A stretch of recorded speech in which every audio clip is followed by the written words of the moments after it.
Welcome to Sheldon. My name is Todd Tabutis, and I am Associate Director here, and I'm very pleased to be able to introduce tonight's speaker. I also want to let everybody know that we are now on Facebook Live, so quickly text your friends to watch us on Facebook now if you want to.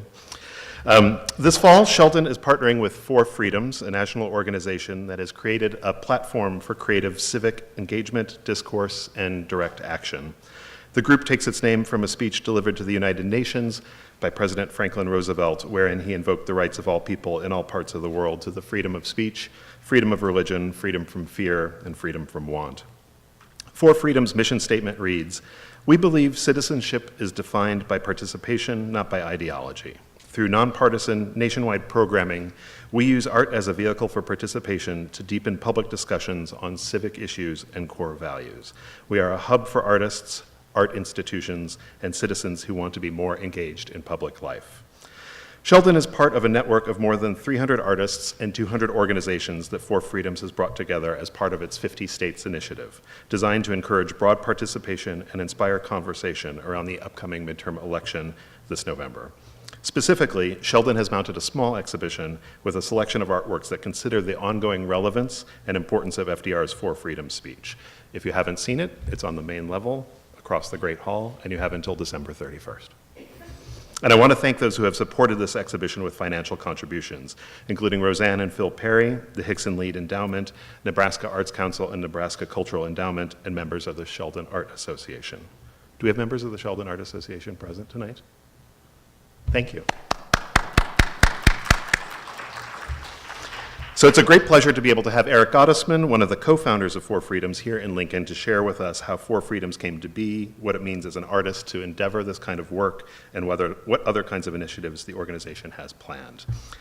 Eric is an artist who makes images and social interventions that address themes of nationalism, migration, conflict, structural violence, colonialism, and intimate relations.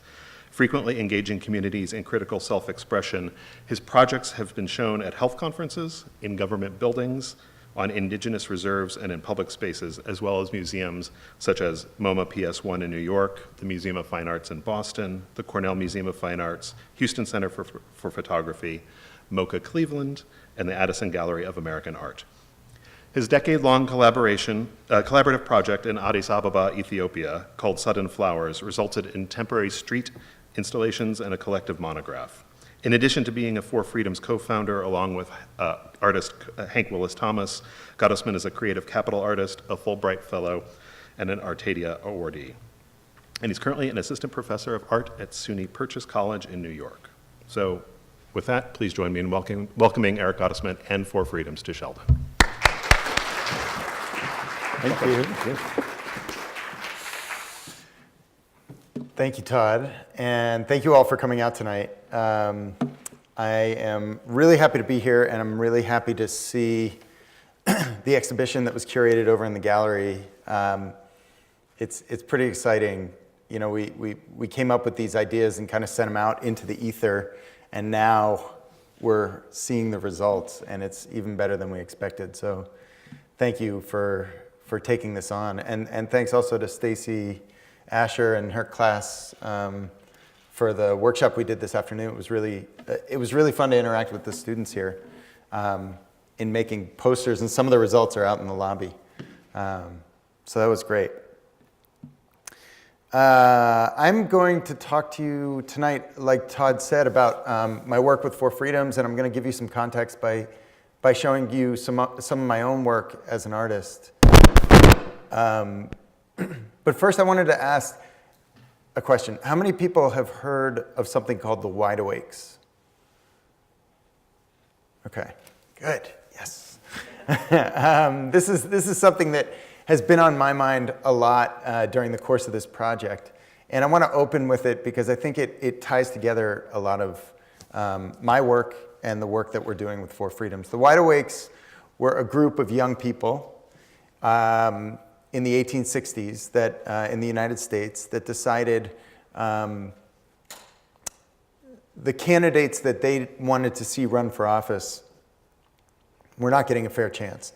When those candidates who were abolitionists fighting for the abolition of slavery. When they were running for office, they would get beaten and violently basically discouraged from running for office. So this group of young people, starting in Hartford, Connecticut, later in Chicago and Cleveland and other places around the country, created what they called the Wide Awakes. This was in contrast to the Whig, so the Know Nothing Party, which was, the Know Nothing Party at that time was the nativist party, trying to fight for slavery and against immigration. And the Wide Awakes were trying to say, no, this isn't about knowing nothing, it's about being wide awake. And so they created, they used all these really creative ways of doing it. They created these oilcloth jackets and hats and these lamps and these signs, which used these big posters that they'd carry around with like eyeballs, that now look like the Mason kind of symbol, but like at the time it was about, we're watching you, mind your eye, like we're looking out. And so these young creative people started protecting candidates, and long story short, some of those candidates started winning, and one of those candidates ended up starting a new political party called the Republican Party, and his name was Abraham Lincoln. And that at the time there were cartoons of Lincoln saying, I am wide awake. So when we look back at that kind of story, there's a couple things I take from that story that's kind of informed my work as an artist and my work with Four Freedoms. First of all, that creative thinking is always a part of how we navigate through society and navigate our relationship with one another and with our institutions. And making photographs or making a painting is one thing. It's a very important thing. It's also a thing that is very much related to shaping the society in which we live. And the other is that these labels, whether it's Republican or Know Nothing or Democrat or conservative or liberal or, all these kinds of demographics, political demographics that we talk about, they're categories that are insufficient in describing our humanity and the complexity of our humanity. And I think that's another place where art comes in. And that's something that I, as an artist, have been thinking about since I became an artist, which was not that early. So I'll start there, and now I'll talk a little bit about me. So I did not study art growing up. I didn't study it in college. I studied history and politics. And when I graduated, I went to work at the Supreme Court in Washington, D.C., and thought I was going to go to law school, and decided after a few short months there that I really didn't want to do that. I didn't like sitting in an office, and I needed to move around a little bit. And coincidentally, a professor of mine called up and said, we're starting this fellowship, and would you like to go? I know you were interested in Africa and in civil rights, and we're doing this project where we're sending young people out. You can either go to South Africa, Ethiopia, Guatemala, or Philadelphia, strangely enough. And so I said, all right, yeah, sure. And it's a photography fellowship? Yeah, it's a photography fellowship. Okay. I haven't really done photography. I didn't know at that time where Ethiopia was on the map. And so I went. And I went without knowing about photography, without knowing about Ethiopia, and I was supposed to be there for a year to make a project. And pretty soon after I got there, I realized that I did know quite a bit about Ethiopia. And it wasn't because I had studied it, but it was because the images that came to me through the media informed me about what I thought about Ethiopia. And this is an example this is from 2003. This is the cover of the New York Times Magazine. On the top left is 1968, bottom right is 2003. And so these are all photographs taken in various African countries, no names, no captions, no information, just a broad image of African children, which is telling us that Africa is starving. Now, I look at this image now, and I think about what the photojournalists were trying to do at that time, and in informing about this kind of trouble that they were seeing. But it also, to me now, looks very exploitative. You know, we're looking at these bodies, and it creates this very strange power dynamic between the photographer and the subject, and also between the viewer and the subject. And suddenly we are supposed to look at these people as symbols of their own suffering. And so I knew that that was not a full picture, right? But I didn't really know how to go about making photographs in Ethiopia that helped me understand more about what I was looking for, what I was seeing. So for the first 6 months that I was there, I didn't take any pictures at all. I just collected pictures from other people. Pictures they had on their desks, in their wallets, that they carried around with them in their pockets.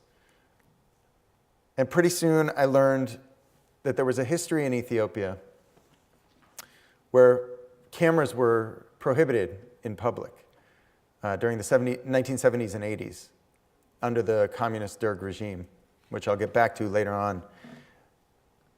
But it started, I started looking at these photographs that people would bring me, and the creases on them and the folds and the marks on them.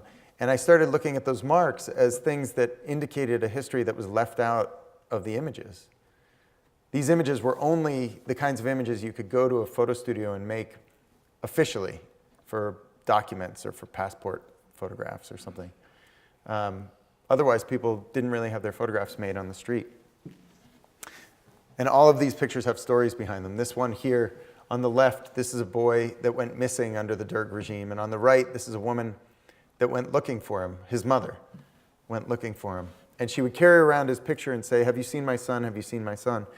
And finally, somebody 15 years later said, "No, I'm sorry, I haven't seen your son. I think he's gone. But I can bring you to the studio and we can put you back together." And so they made this photograph. They went to the studio. They took the old photograph. The photographer did a double exposure and put them back together in the studio. And so the idea that the photograph could be a site for reuniting across space, across time, across politics, across death, became a really powerful notion to me. And then, of course, you see the marks that were on top of this photograph from her carrying this around even further. Okay, so then I started making pictures. This is in 1999, and this relationship that I mentioned about the New York Times photograph was something that was still in my head, this relationship of power between the photographer and the subject. How do you resolve that? And so I heard at the time about the HIV/AIDS epidemic in Ethiopia, and there was a lot of stigma around the disease. People at that time people who had HIV were highly stigmatized, and they were nervous to tell their parents or their friends or their families or their jobs because they'd be ostracized. And so, me, the naive new guy with a camera, thinking, okay, well, I'll just make photographs of their daily life and show pictures of them looking the way everybody else looks, the way I might photograph my own family. And of course, I brought that idea to people, and they said, no, I don't want to put myself at risk. And so I had to switch over, and I used a different kind of camera, a Polaroid camera. And I assume everybody knows what a Polaroid camera is. Yeah, now it's hard to tell. But a Polaroid, so this was a special Polaroid film that you could take a picture and pull the film out of the camera. You'd see the print, but you'd also get a really large format negative. And so I would look at the prints with the subjects.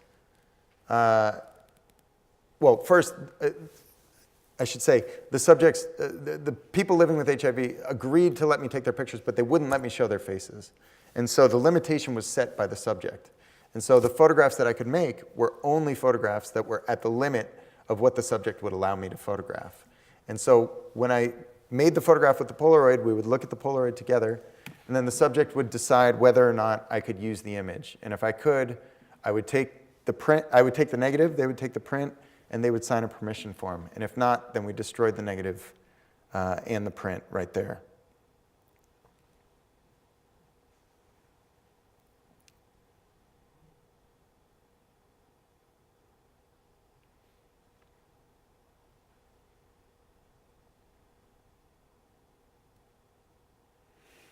So the camera became a sort of way for me to ask questions, but it also became a threat to the person's identity that I had to figure out how to contain. And I kept photographing on this project until I made this picture. This was 5 years later. And at this point, I had photographed 34 people who let me photograph them without showing their face. And on this photograph, this woman let me photograph her face. And that was the first time. And I asked her many times, are you sure? You're sure I can photograph your face? I'm going to show this locally. Will that cause you any problems?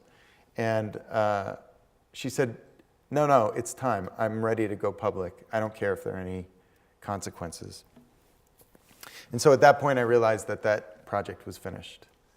I realized that that was the moment that where the project went from me trying to photograph people living with HIV to me photographing a specific moment in the epidemic, a moment when it was so highly stigmatized that people wouldn't let me show their identity. And once somebody did let me show their identity, that project was over.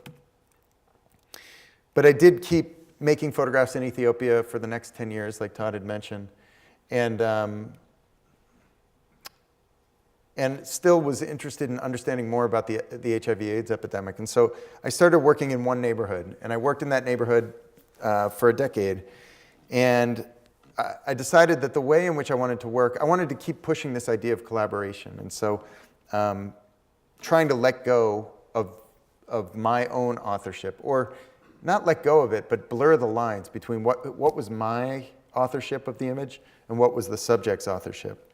And so that I did by using various techniques, sometimes handing the camera over to the people that I was photographing, sometimes making photographs myself. And I worked with a group of kids in that neighborhood, and we devised different kinds of assignments. In some cases, they reenacted the violence that they themselves experienced. This is Hiwat Umer's picture entitled, I Was Not a Child When I Was a Child. I also asked them to write letters, and I'm going to read to you from one of those letters as I show you a few of these other pictures. To my dear mother, my dear beloved mother, how are you? Except for the thought of you and longing for you, I'm fine. Because now you're not living by my side with such intense feeling, my stomach gets very, very disturbed. Now when a mother hugs her boy or her girl, I wish my mother was here. I could also be hugged like this, I say. Because you are not here by my side now, no one cheers me up. And because I get jealous, I cry. If my mother and father were here like this, there's no one to cheer me up, to hug me, to console me. Who comes close to me? Separated from my side before I was full of your love, separated from me, my mother, your child, Salamawit Alemu.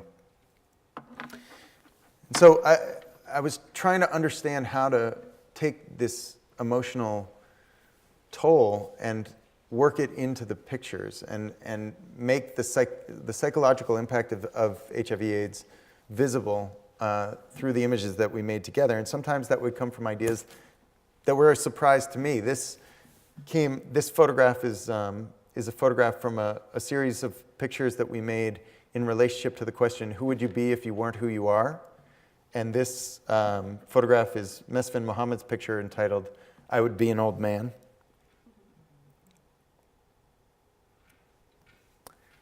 This is Tenanesh Kifyalo's picture entitled, I Believe in God.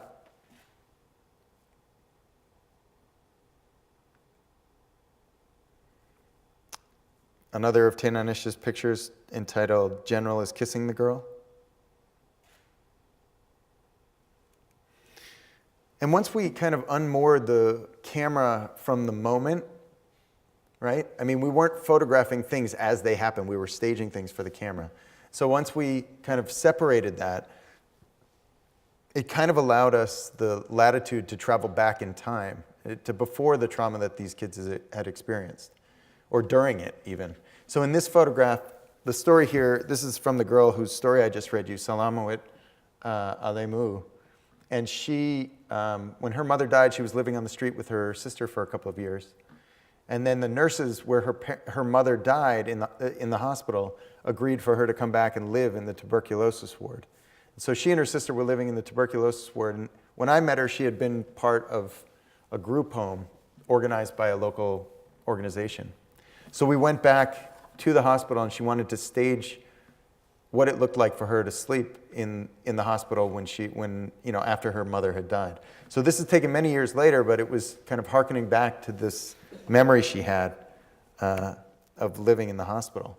She also kept re-photographing again and again and again this moment that she experienced watching her mother die. And so this is an example of that photograph from when she was 8 years old, but we have it from when she's 12, when she's 14. This is a photograph titled "I Saw Mommy Dead." Here's a dream photograph by Amsaleh Shifero. Title is, "One day we were sitting in the house and suddenly a fire broke out and we had to run out." So many years later, we turned this work into a book. But before we did make the book, we wanted to show the work locally. And so for several years, we showed the work only in the neighborhood, or then in the capital city in Addis Ababa, and then through this traveling coffee ceremony. We designed a coffee ceremony.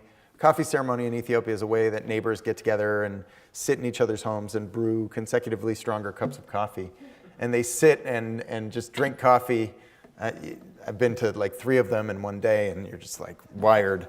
But we wanted it was a way that people talk to each other and a way people feel comfortable. So we wanted to bring these stories and these pictures of stigmatized people affected by HIV around to different parts of the country. So this all packed up. These are metal frames with photographs that roll up and pack up in the back of a pickup truck, and we just drive it around from town to town, from village to village. There were smaller photographs in the middle that were laminated and placed on sticks. And we would serve coffee. Oftentimes it was the kids on the street that would help us set it up. So they'd carry our photographs around with us and then help us set up the whole installation and sit with us and talk with us late into the evening. And so we would serve coffee and really use the photographs as a means of creating a conversation about a taboo, stigmatized topic. And often, again, thinking back to that New York Times article, often it was photographers that,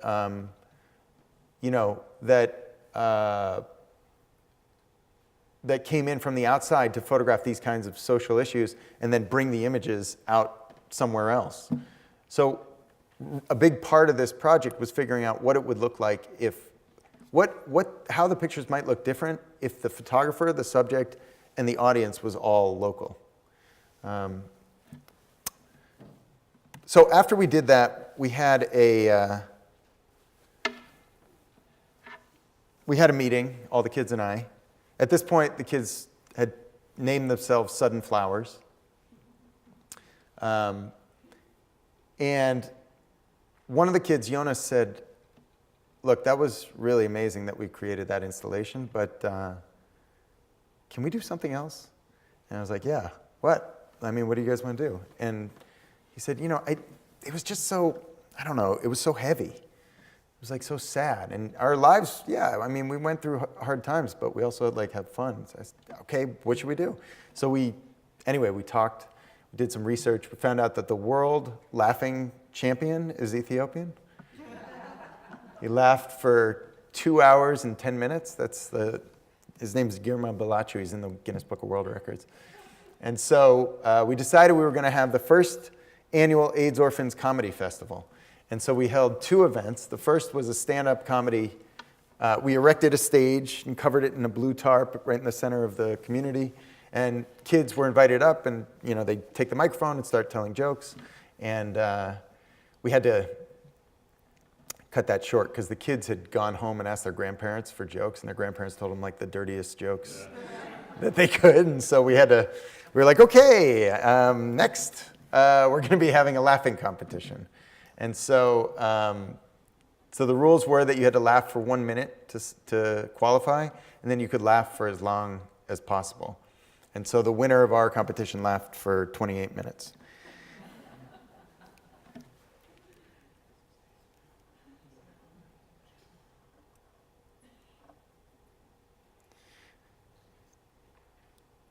And there was something about the video footage, once we kind of edited it and slowed it down and took the sound out, that really showed, I mean, laughing is hard for that long. I mean, it hurts. And so there, you know, there's this kind of vacillation between pain and joy. All right, I'm going to just move very quickly through this and then jump into For Freedom stuff. This is my latest project in Ethiopia, which has been going for the last 6 years. Very different set of ideas, but kind of based in something that I found out early on in the Sudden Flowers project, which is that that notion that I mentioned before, that photography, art, literature was censored, very heavily censored in Ethiopia under the communist regime.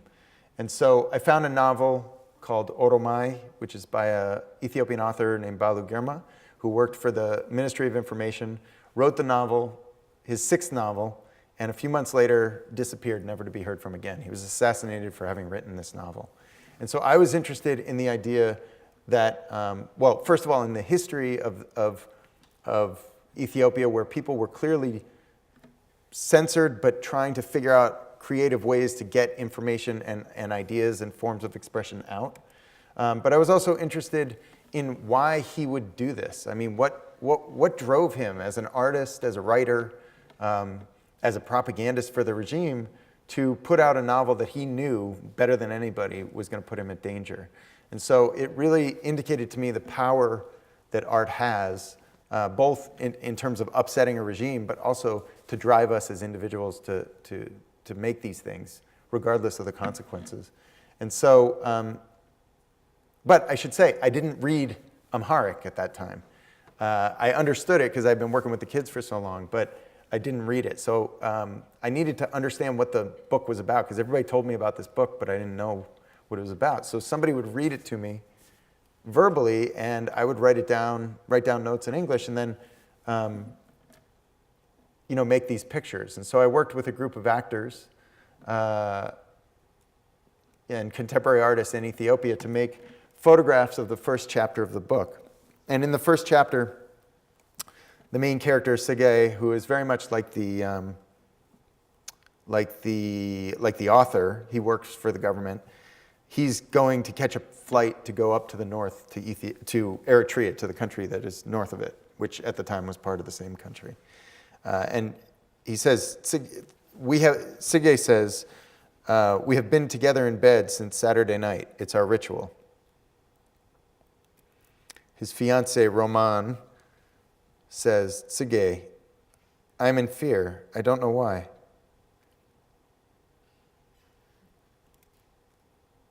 Roman again says, today is St. Gabriel's Day. Sige says, and don't forget one thing. Every Sunday you will choose a song for me for Sige Haile Mariam. So this was my first step to try to start understanding what the novel was. I was writing down these notes, these phrases, and we were making photographs based on the understanding of the book. Later on, we would translate the full book into English, and we've made a series of photographs and films and workshops based on the story of the book and the story of the author. I'm going to skip this video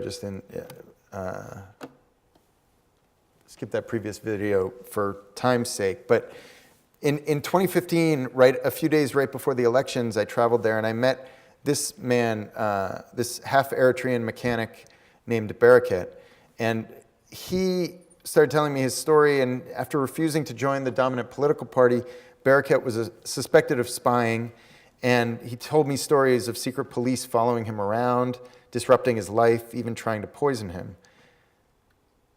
Citizens like Baraket, who were participating in this project, simultaneously played themselves, as well as the fictional characters from Oromai, from the novel.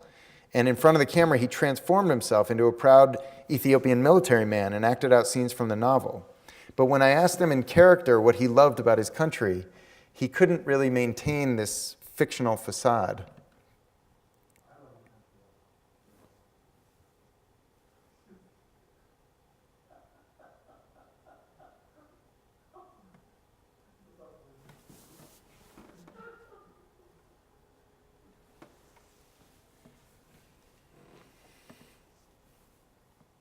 So as he transformed back to himself, he was telling me why he was unable to pretend to love his country.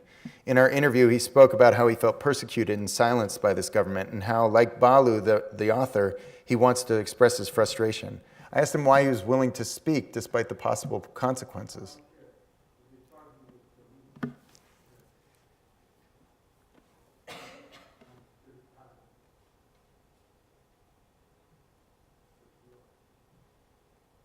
I don't know if you could hear that, but he said, I don't care if they kill me. I'm getting tired of such a life. Barakat's story is just one of many examples I've come across where political dissent has been persecuted in Ethiopia. And though Oromai was written decades ago, the legacy of fear continues in public life there today. As a result, citizens must find ways to say what they want to say indirectly, which in Ethiopian poetry actually has a name. It's called kene. Kene is like a way of kind of double entendre. It's like saying something, but saying it from the side. And so art, fiction, theater, the camera, these all end up being kind of Trojan horses for people to be able to express the kinds of things that they want to express, but in a way that doesn't necessarily, it's not straightforward.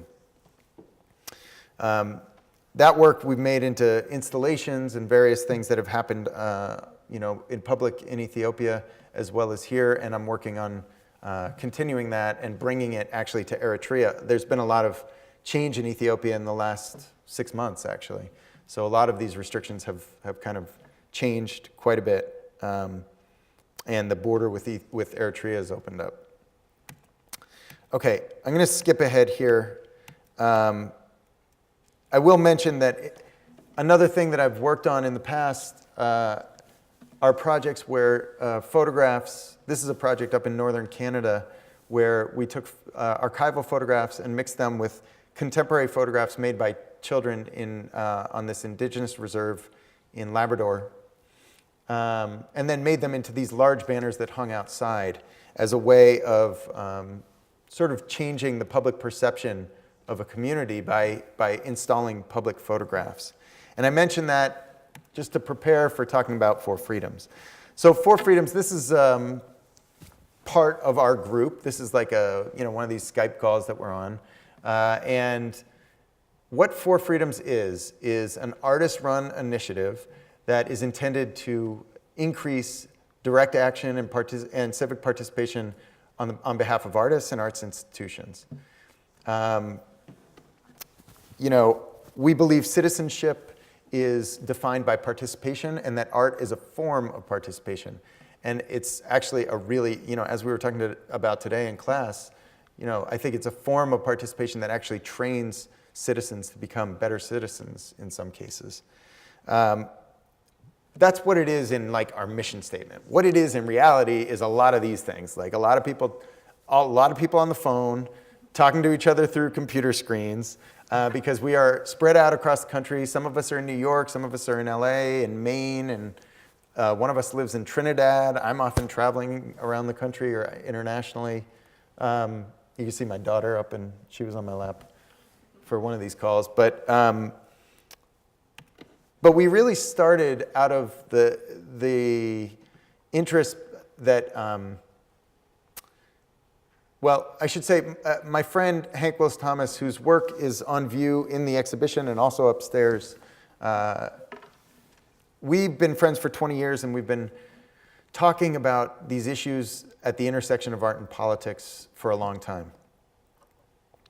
And in 2015, we finally decided to do something about it. And so we decided we were going to, first we just decided to do something. We didn't know what that thing was going to be. And then we decided, okay, we talked to a lot of lawyers and we talked to other people, and we said, let's start a super PAC.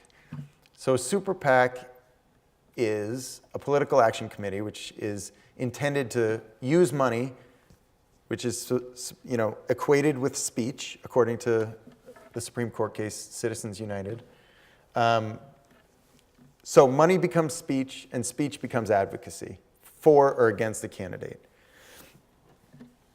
We didn't want to do any of that, but as artists, we just wanted to start something that would kind of grab people's attention and start doing stuff.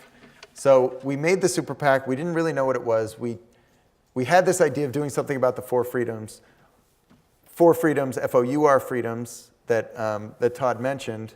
This is Norman Rockwell's war bonds posters of the original paintings. Freedom from want on the left, fear, worship, speech. And we looked on the web and tried to get forfreedoms.org, and it didn't exist. Somebody already had it. So we were like, oh, what about FOR Freedoms? Oh yeah, we can get that website. All right, let's get that. That's kind of funny. So we got that. And then that's all we had. We had a name, we had a website, and we had the idea that we were going to do something. What were we going to do? We created the vehicle, and now we wanted to drive it and do something that engaged other artists and started bringing work out into the public. And we had this notion of merging political and artistic discourse, or critical and political discourse. And so we first held an exhibition. This is at Jack Shaman Gallery in 2016 in New York. You could see the Norman Rockwell pictures on the wall. But if you notice, these images, which came to become iconic images of America and what it meant to be American in 1943, it's not necessarily representative of America. It's a lot of white Anglo-Saxon Protestants. Even the Catholic there is kind of hiding behind, in the worship picture, is kind of, you could barely see his rosary beads, but you can't really see him. There's an African-American woman in the top left under some words in freedom of worship, but otherwise, it was a pretty limited definition of who was America at that time. So in the first exhibition and moving forward, we curated artists that expanded the notion of what it meant to be American. So here we have images of the For Freedoms posters next to work by a young African-American Muslim artist named Camila Janan Rashid, who works with text and image as a way to kind of, and in this case, in this series, text that relates to the sort of Americana language, pull yourself up by your bootstraps language, and kind of flips it around and plays with it and sees what's real about this thing. So we wanted to expand the notion of what freedom meant, but we also wanted to expand the notion of what an art exhibition meant. And so here in the gallery, we held our headquarters. We had people working in there, almost like a political campaign. We had 60 or so artists that were engaged in this exhibition and whose work we would later use for public installations. So this is one of those kinds of public installations at the Brooklyn Museum in New York, where we created lawn signs, and they say freedom from, freedom of, and later freedom for and freedom to. And people can fill them out, and then we'd put them outside on the lawn of museums or other places. There are various institutions engaging in this across the country right now. We also did, turned our work over to other artists to let them sort of lead events. So in this case, in pursuit of allowing art to kind of expand the conversation about issues, we had an artist named Bayate Ross Smith who designed a two-part event. The first was a conversation panel discussion where people would come and talk about the history of guns in the United States. We had a writer, we had an emergency room doctor, we had an artist, a couple other people on the panel. And the artist took pictures of everybody in attendance that night with their permission, and then turned those pictures into targets. And the next week, we all got together again and went to Manhattan's only gun and riflery range, and we shot at pictures of ourselves. This was the artist-designed event. And the idea there was to get people, these were like New York art type people that, hadn't necessarily touched a gun before. And, at the beginning, they were all kind of like jittery and, didn't want to shoot. But by the end, the people who were the most jittery were like, hey, are you going to use all that ammunition? I'd like to shoot some more. So, throughout the evening, it kind of expanded their relationship with guns. So what they thought of as like, oh, I feel definitely one way about guns, the event, this designed by an artist, added some nuance into it. So we started dividing up the work that we do into these exhibitions and then events, which we started calling town hall meetings. and also billboards. And so in Lexington, Kentucky, we put up a billboard. These are billboards designed by artists. This is an artist named Nari Ward. I don't know if you can see that. It's a little dark, but it's a billboard by Trevor Paglin that says, "Protect us from our metadata." In 2016, I didn't really know what metadata meant, but now we all know a lot more about it. This is a billboard by Carrie Mae Weems. It says, "With democracy in the balance, there's only one choice." And then this. This was designed by sort of our central team at Four Freedoms. And it's an image taken by Spider Martin, a photographer of the civil rights movement, in 1965 on the Edmund Pettus Bridge in Selma, Alabama. On the right is our peaceful protesters standing on the bridge, and on the left are police telling them to move off the bridge. And this image is called the 2-minute warning. On the one of those protesters is John Lewis, and 2 minutes after this picture was taken, the police beat the protesters. Those images went out and created, for those of you that have seen the movie Selma or studied history, you know that it created a kind of new wave of civil rights movement in the North because the images were so strong. We took that image and put Donald Trump's slogan over it, "Make America Great Again." And now we talked a lot about it, and we thought we knew what that meant amongst us, but we put this up in mid-October. Our contract for the billboard was October 15th to November 15th. The election, I think, last time was November 8th or something like that. So for the first 2 weeks, we heard nothing about this. Nobody wrote about it or anything. And then we all went to South Africa because we were working on a different project there. And all of a sudden, we started getting notes and phone calls. And no, it's okay. It's funny. This was the CNN. CNN is pretty well known for screaming headlines, right? And here the headline was, "Mississippi residents unsure of controversial billboard's intent." And so, even though we thought we knew what the message was, we started getting hit from all sides. On one hand, people were claiming that we were sympathizing with the police on the left-hand side, and we were saying, like, let's go back to when law and order was a key part of what it meant to be American. Some people thought we were sympathizing with the people on the right, and so we were stirring up racial controversy. And what was interesting was we were really trying to question the slogan in the sense of, like, when were we talking about? When are we talking about again? Like, what part of history are we talking about when America was greater for more people than it is right now? But we got hit from all sides, and we apparently confused the media, which was very exciting. And so that started to become part of our project. So even though we were putting up these billboards and, thousands of people were seeing the billboards themselves, we realized tens and maybe hundreds of thousands of people were starting to see these news stories about the billboards. And so we started using the media as part of our work. And so as artists trying to do this artist-run initiative to get people engaged in public discourse, we're thinking now, how do we get stories about what we're doing out into the public so that more people can see them? This is a image by an artist outside an exhibition that we installed that says, "A man was lynched by police today." And there was a big story in the New York Times that the title, "Does this flag make you flinch?" So we started getting a lot of press, and I bought a suit and was on the cover of a magazine, and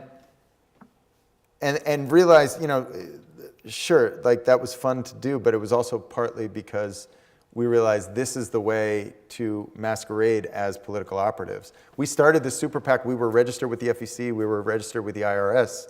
We had skin in the game, but we were still artists kind of performing as a super PAC. And so I don't know I still don't know whether we're doing this as an art project or whether it actually has the potential to become a real political movement. Where we are now, and I'll just move quickly, is that we're working with something called the 50-State Initiative that Todd mentioned. We have 200 partners, 200 institutional partners, 80 colleges and universities, art museums, art galleries. We're doing these four different things: the billboards, town halls, exhibitions, and lawn signs. In June, we held a Kickstarter campaign to raise money for 50 billboards in all 50 states. We are still negotiating that right now, but I think we are going to have all 50 states and Puerto Rico and Washington, D.C. We're going to have billboards in. We're also going to have exhibitions and activations like this, and like the exhibition that we have that the Sheldon organized here in all 50 states. We really took this Kickstarter campaign as a way, again, to sort of perform a political campaign. We had phone-a-thons and phone banking where we called everybody and raised money. We've started a headquarters in New York where we're actually mapping out all this stuff. So in the basement, which is kind of like the war room, but we're calling it the peace room because we're artists. It's mapped out state by state. Each one of these cards is one of these institutions. You can see Nebraska there. And then as we're organizing them and placing them into a timeline, we're putting them onto this very large map on our wall. And at the headquarters, we're also still holding events like town hall meetings, dinners, etc. And some of the billboards have started going up already. This is Chris Meyer's billboard in Maine, where billboards are illegal. So this is not actually a billboard. This is a public sign. And in Maine, one of the things that we've been doing is really trying to figure out the placement of what artist's work goes where. And in Maine, there's a big referendum on the ballot about immigration. So we wanted to do something around immigration up there. This is Derek Adams's work in St. Louis. And now these Four Freedoms lawn signs are going up all over the place. And, I put this up here. I think I was going to link to our Instagram page, but you guys can you should all follow Four Freedoms on social media. Please. I always forget to say it, but the social media team kills me every time I forget. But we have a pretty, part of how we're reaching people, especially young people, is through social media. So we're doing a lot of stuff, but also people are posting it. So now there are something like 3,000 things that people have posted that we haven't even planned, things like the exhibition here or billboards that we don't even know about. So it's very exciting to see things popping up across the country. The next big thing that we're working on now is this.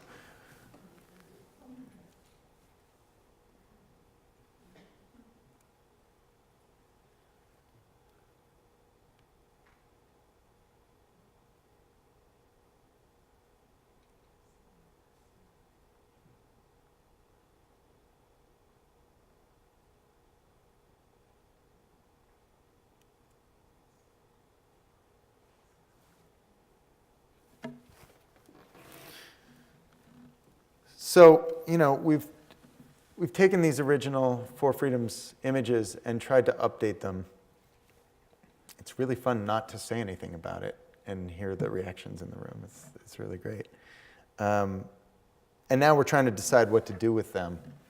What we ended up doing was actually photographing many more than just one image for each of these. So for freedom of speech, I think we have 40 images. And there's something about that, too, that's interesting, that the images are not iconic anymore. They're multiple. And who we are as Americans is about the multitudes, right?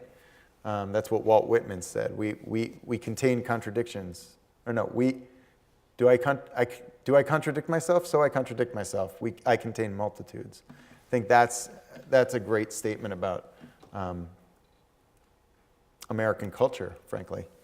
And that's really where I'm going to end, and just say that, as we move ahead, we're using this midterms as the end of the 50-state initiative. On November 7th, I'm going to take a very large nap. I'm here for 24 hours, and I'm right back on the road to another few different talks in several different states. I've been in 3 states this week. So it's exhausting, and it's like we're running a political campaign.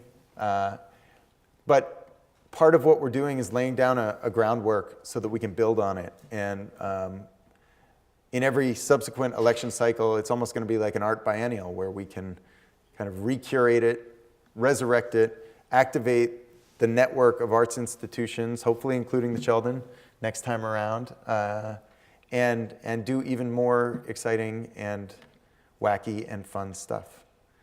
So that's it. I'm happy to take questions if anybody has questions.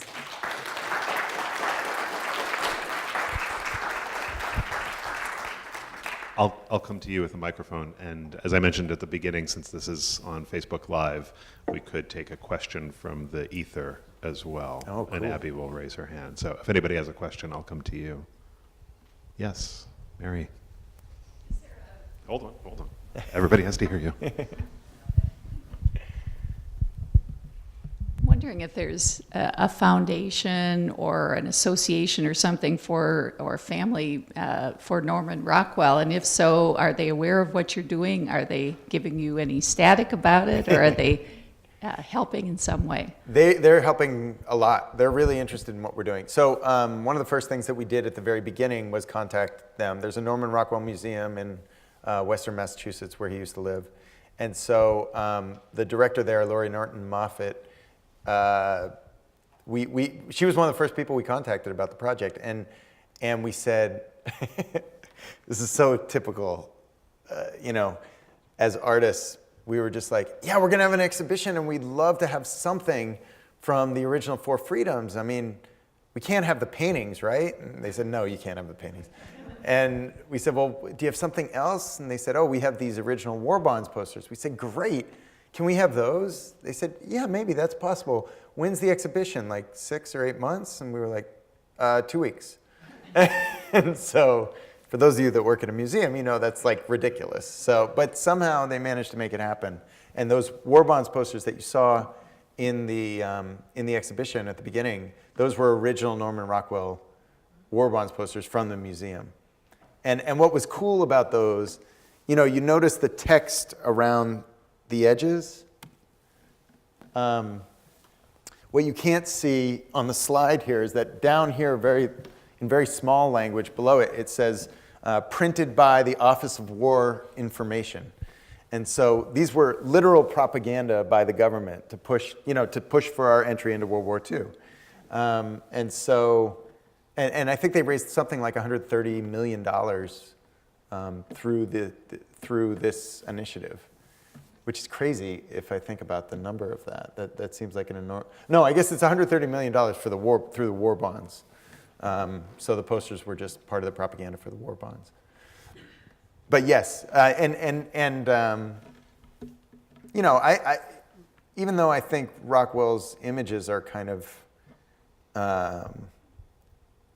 anachronistic now, or I don't even know if that's the right word. They need updating now. But Rockwell was in a way, a pretty radical artist in some of his work. I mean, I'm thinking of the painting that he made, the girl in Little Rock. That was something that was, a very controversial thing at the time. So he was making work in his time that was difficult, but also making work that was pleasurable and accessible. And that's something that came up in the conversation today. Is like, okay, that's cool that you can make fine art into something that makes public discourse more robust, but how are you going to reach people beyond the confines of a museum? And that's why we're interested in billboards. We're also making merchandise, like we're making T-shirts and different things as a way to try to get young people. As I say it, I sound like an old person, but like try to get young people to buy into the idea and to get access to these ideas. All of our ideas I showed to my college students, and they're like, yeah, we're not going to buy that. Like, I'm not going to put that poster up in my room. So it's a little bit of figuring it out. Someone else?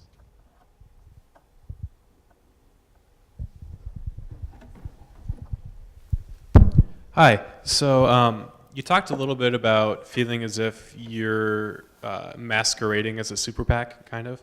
I was kind of curious because I know a lot of political artists don't necessarily want to work within the system, quote unquote.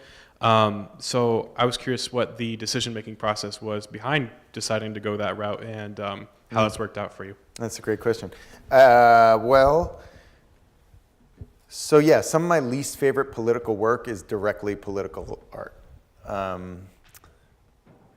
So in this situation, what's happened is that we as artists have taken on this kind of role, and I'm not sure if I'm not sure if it's real or if it's a performance, and we are like really taking it on. But where is the art in it, right? I mean, is it these images that we made? Is it us being in this room together? Is this the art? Is it, these different town halls and billboards that are going up across the country? I tend not to think of it in terms of the images themselves. I think of it as, even if you think back to the work that I was showing you before from Ethiopia, those photographs are, I think, visually compelling photographs. I can say that in part because I didn't necessarily make them all. But the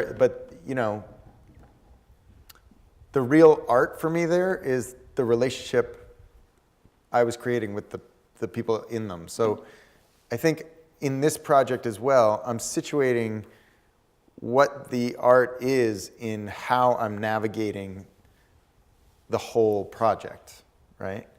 But that's, I mean, that said, we're also, we've taken the corporate structure of the NRA and AARP as our like kind of guide, really. We now have a super PAC, we have a C4, we have a C3, 501c3, nonprofit, lobbying organization, 501c4. We have an LLC, which is a private company. So we've got every corporation, you might want.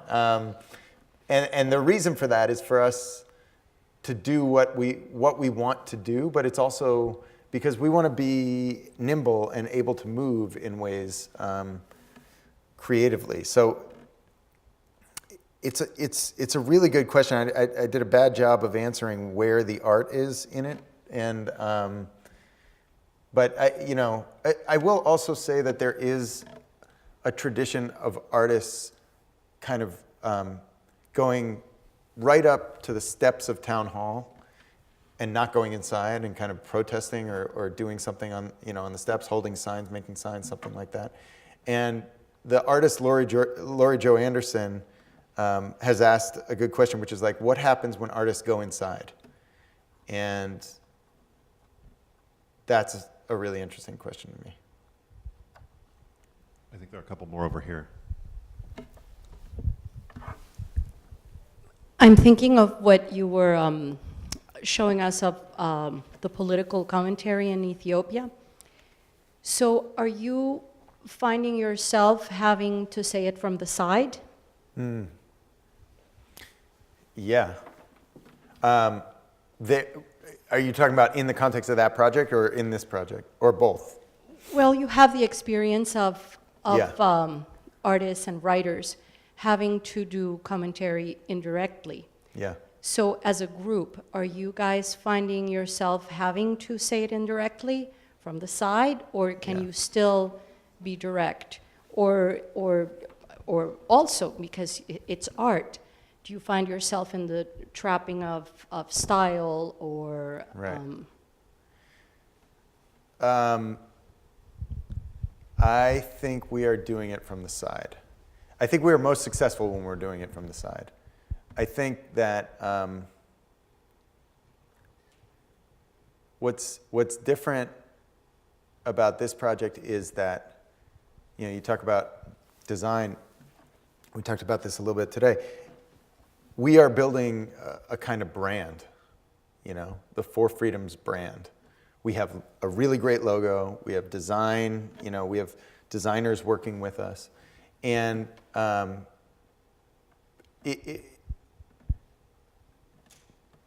we are really trying to make that a strong brand that people will buy into, because people buy into brands. And even if, whatever shirt, I was with one of the students today and he had a Patagonia shirt on, and I asked him what that meant to him, and he was very clear about what Patagonia stood for him, and and that was really important to him, and that was why he wore it, and it didn't even matter what color the shirt was.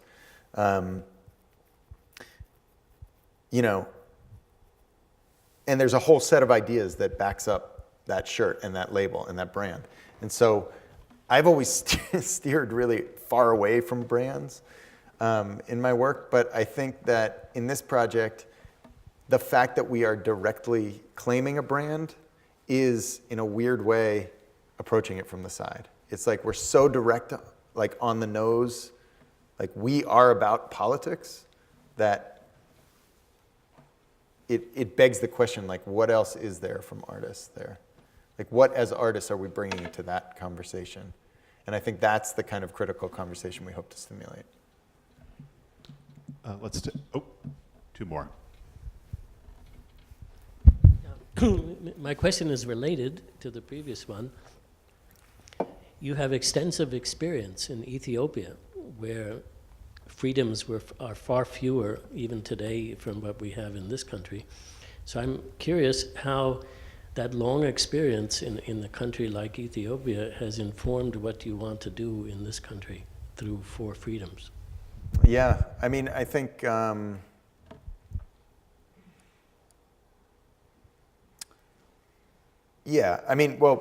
first let me just challenge you a little bit on that, which is that, yes, certainly in terms of civil freedoms, there have been restrictions in place in Ethiopia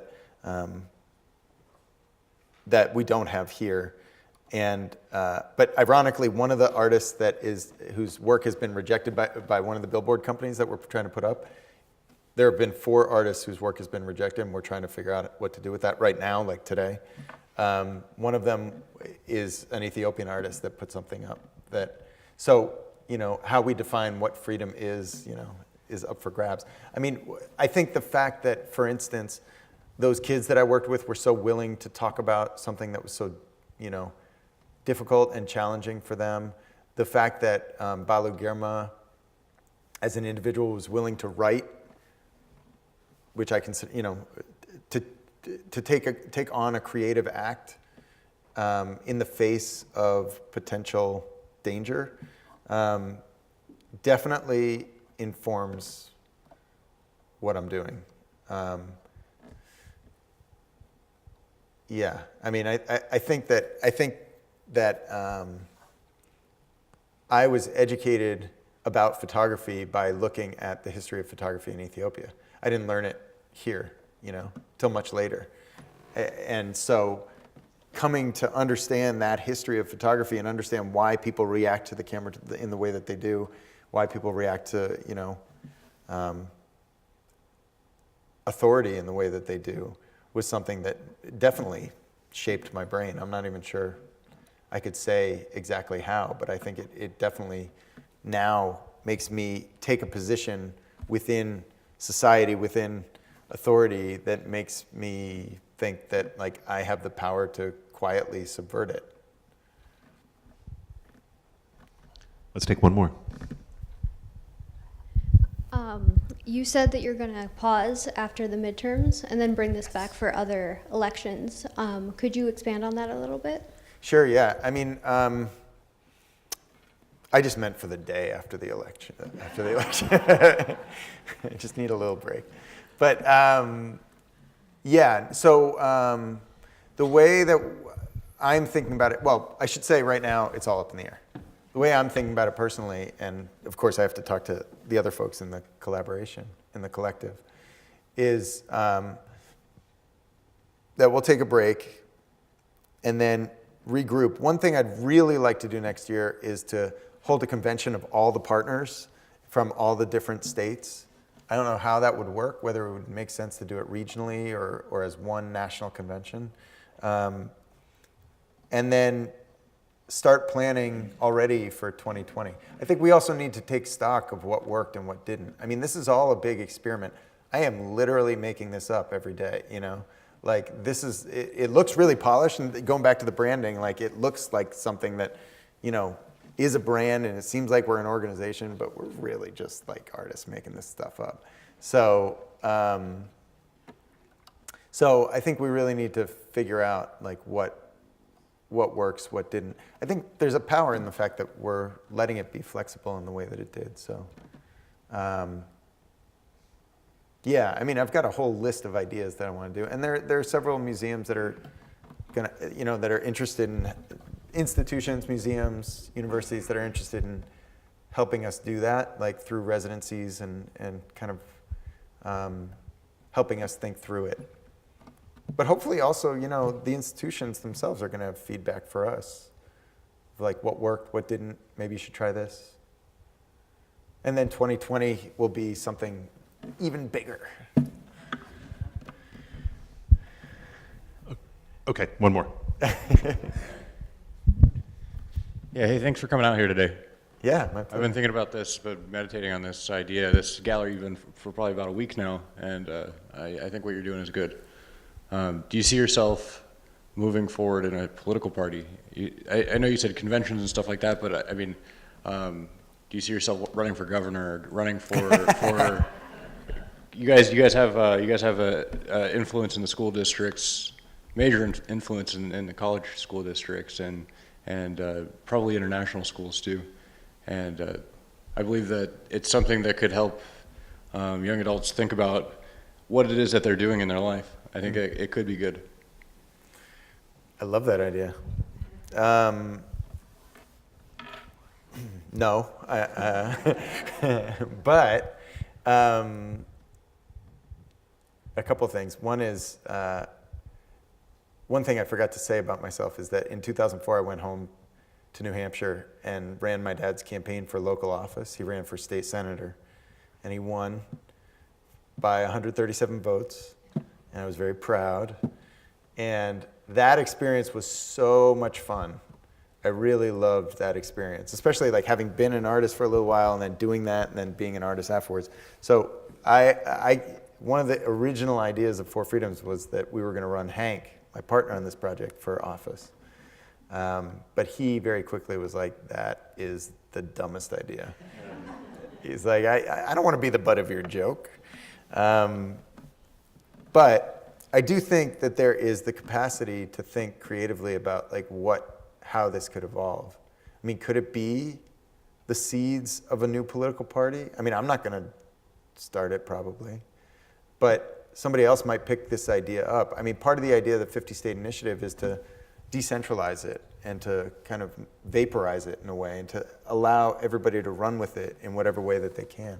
So whatever comes up in like version 2.0, it may not even be from us, it may be from something else. And this is how social movements work. Like artists try some stuff, or creative people or activists or citizens try some stuff, and then some stuff works, some stuff doesn't.